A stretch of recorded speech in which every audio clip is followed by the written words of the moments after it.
waa xayawaanka keliya ee uu ka baqo jinku, waana mid ka mid ah xayawaanada ugu caqliga badan. haddii uu damco inuu xoolo weeraro oo uu wax ka cuno, wuxuu awood u leeyahay inuu garto in qofka la socdo xoolahaasi uu hubaysan yahay iyo in kale. ma cuno bakhtiga oo wuxuu cunaa oo keliya waxa uu gacantiisa ku dilay. waxay u nool yihiin sida qoysaska oo kale. haddii uu waayo lamaanihiisa oo ay ka bakhtido, waa xayawaanka keliya ee aan hawaysan lamaane kale. dhawaqo codkiisu wuxuu gaaraa 10 kilomitir. wuxuu ahaa mid ka mid a mucjisooyinkii nebi maxamed, naxariista nabadgeliya korkiisa ha ahaatee. waxaynu u jeednaa xayawaanka loo yaqaano yeyga, oo aynu muuqaalkeenna maanta ku lafaguri doonno sifooyinkiisa layaabka leh iyo sidoo kaleba dhacdadii hadal ee yeygu uu ku markhaati furay rasuulnimada nebi maxamed, naxariista nabadgeliya korkiisa ha ahaatee. magacaygu waa cabdiraxmaan cumar, halkanina waa Waberi Media. ku soo dhowaada daawadayaal muuqaalkeenna maanta.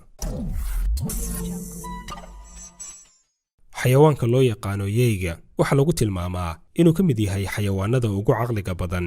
wuxuu u dhaqmaa qaab u dhow sida ay bini'aadamku u dhaqmaan. waa tan koobaade, xayawaankan ayaa u nool si qoys ah oo qoys kasta wuxuu ka kooban yahay aabbe, hooyo iyo carruurta ay dhalaan. sidoo kale xayawaankan ayaa aqoonsan kara yeyda kale ee ay qaraabo wadaagga yihiin. markaynu ka hadlayno xayawaan oo aynu haddana soo hadal qaadno guur, waxaa laga yaabaa inaad la yaabtid, laakiin layaabkaasi wuxuu kaa tegayaa markaad ogaatid in yeygu uu yahay xayawaanka keliya ee inta uu nool yahay oo dhan ku koobnaada hal dhadig.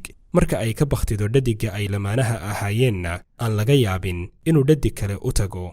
xayawaankan ayaa sidoo kale ah xayawaanada farakutiriska ah ee aan bakhtiga cunin. si walba oo uu u gaajaysan yahay, lagama yaabo inuu u dhowaado bakhti, wuxuuna cunaa oo keliya waxa uu gacantiisa ku dilay. xayawaankan lama rabaayadaysan karo sida libaaxa iyo shabeelka, oo lama noolaan karo bini'aadamka. wuxuu leeyahay caqli aad u sarreeya oo awood u leh in haddii uu damco inuu weeraro xoolo uu la socdo qof, inuu ogaan karo in qofkaasi uu hubaysan yahay iyo in kale, iyo sidoo kale in qofkaasi uu yahay lab ama dhadig. yeyga ayaa ah xayawaanka keliya ee uu ka baqo jinku. si aynu u fahanno sababta uu uga baqo, aynu marka hore eegno xog yar oo ku aadan jinka. arwaaxda jinka waxaa dabra ama u diida socodka, aragga, oo lagama yaabo jinku inuu dhaqaaqo haddii ay jirto il u jeedda. haddaba yeyga ayaa ilaahay awood u siiyey inuu arki karo jinka. haddii uu hal mar araggiisu qabto jinkana, lagama yaabo inuu araggiisa ka jeediyo, xitaa haddii uu tag u dhaxeeyo. inta uu u soo wareegayo dhankiisa, waa mid isha ku haya oo aan dhinacna uga jeedinayn, iskana ilaalinaya wax kasta oo laga yaabo inuu araggiisa iyo jinka dhex galo. sida aynu soo sheegnayna, jinka ayaan awood u lahayn inuu dhaqaaqo mar haddii loo jeedo. jinka iyo yeygana waxaa inta uu rabo dheereeya jinka, oo lagama yaabo inuu xawaare ku gaaro, balse araggiisa ayuu awood ugu yeeshaa inuu meeshiisa ku qallajiyo oo uuba dhaqaaqa u diido. mid ka mid a mucjisooyinkii uu lahaa nebigeennii suubanaa, naxariista nabadgeliya korkiisa ha ahaatee, ayaa waxaa ka mid ahayd in yeygu uu u markhaati furay nebinimadiisa.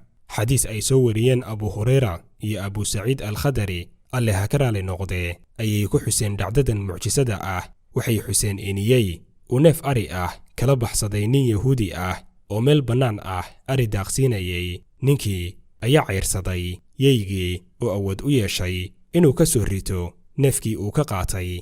yeygii ma uusan cararine, inta uu dib u soo noqday ayuu jiifsaday meel u dhow ninkii yahuudiga ahaa. kadibna hal mar si filan waa ah ayuu yeygii u hadlay sida bini'aadamka, kuna yidhi ninkii, miyaadan alle ka cabsanayn? maxaad iiga hor istaagaysaa risqi uu ilaahay ii qoray? ninkii oo amakaag iyo layaab ay ku noqotay arkidda xayawaan hadlaya ayaa yidhi, isaga oo rumaysan la, sidee ku dhici kartaa yey u hadlaya sida bini'aadamka? yeygii intaa kuma joogsane, mar kale ayuu hadlay oo ku yidhi ninkii, ma kuu sheegaa wax ka yaab badan hadalkayga? waxaa jira nebi la yidhaahdo maxamed, wuxuu joogaa yathrib, wuxuuna dadka uga sheekaynayaa qisooyinkii ay lahaayeen dadkii hore iyo dhacdooyinka dhici doona mustaqbalka. waana runlow ammaano badan. yahuudigii oo amakaagsan ayaa arigiisii dib ugu celiyey magaaladii madiina. wuxuu isla markiiba u jihaystay masaajidkii nebiga, naxariista nabadgeliya korkiisa ha ahaatee, wuxuuna uga sheekeeyey nebiga wixii uu arkay. kadibna nebi maxamed naxariista nabadgeliya korkiisa ha ahaatee ayaa amray in dadka la isugu yeero masaajidka. saxaabadii markii ay isugu yimaadeen masaajidkii nebiga ayuu ku yidhi nebigu, naxariista nabadgelya korkiisa ha ahaatee, ninkii yahuudiga ahaa uga sheekay wixii aad soo aragtay. markii uu ka sheekeeyey oo dadkii ama kaag iyo layaab ku dhacay, ayuu yidhi, run buu sheegay. waxaan ku dhaartay allaha nafta maxamed ay gacantiisa ku jirtee, ma dhacayo qiyaamuhu ilaa ay xayawaanku la hadlaan bini'aadamka, carrada karbaashkuna ay la hadasho qofkii lahaa, bowdadiisuna ay uga sheekayso wixii ay sameeyeen reerkiisu gadaashii. ninkii yahuudiga ahaa ayaa meeshii ku islaamay.